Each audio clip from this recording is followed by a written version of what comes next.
When I started this problem, I looked first for some pairs of information that I can use to write a proportion. I noticed pretty quickly that I've been given the long leg and the short leg of the small triangle. I've also been given the long leg and the short leg of the medium-sized triangle. So I set up a proportion using that information. Long leg and short leg.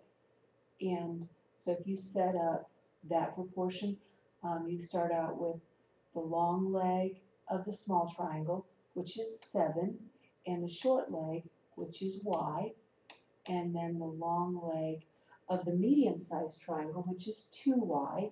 So there we have 2y, and then the short leg, which is 7. If you cross multiply, you'll see that you get 2y squared is equal to 49. If you divide both sides by 2, you get y squared is 49 over 2. You take the square root of both sides, you'll see that you get y is equal to 7 over the square root of 2. Now I know it's not proper to have a radical in the denominator, but since we have to give our answer to the nearest tenth, we can just calculate that. So enter 7 divided by the square root of 2 into your calculator. You will get approximately 4.9. Okay, so that's good. Now let's come over here and fill in the information that we know.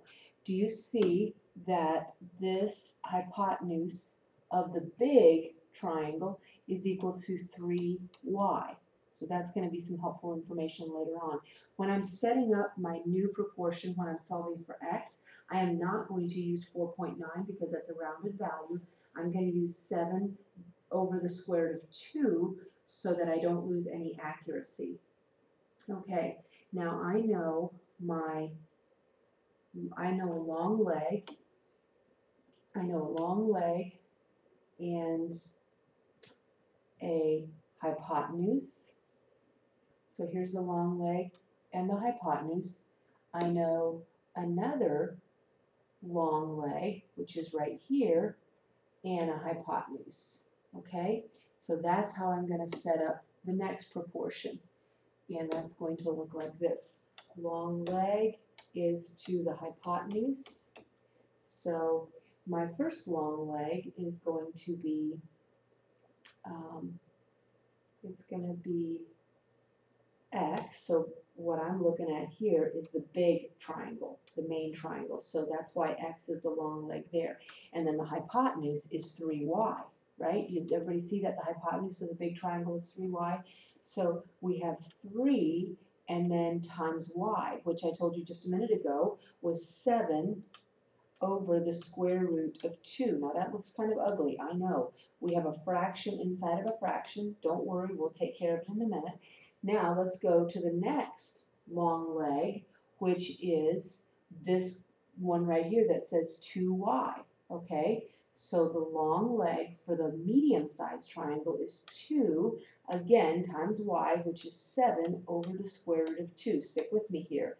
And then we've got our hypotenuse, which is x. Now, we're going to just do some cross multiplication. It's not as bad as you might think. We have x squared, and then all we have to do is multiply these guys. Okay, well, we can multiply 3 times 2. That gives us 6. That's an easy one. We can multiply 7 times 7. That's 49. Another reasonably easy one. Look, square root of 2 times square root of 2, what do you know? The radical disappeared for us. All right, so if we take, and we can finish some math here. If we take 2 and 6, we can cancel. This gives us 1, this gives us 3. So we have x squared is equal to 3 times 49. And if you multiply 3 times 50, you get 150. Subtract 3, that gives you 147. Okay, so now if we take the square root of x squared and the square root of 147, we get x equals the square root of 147, which is approximately equal to 12.1. That wasn't so bad, was it?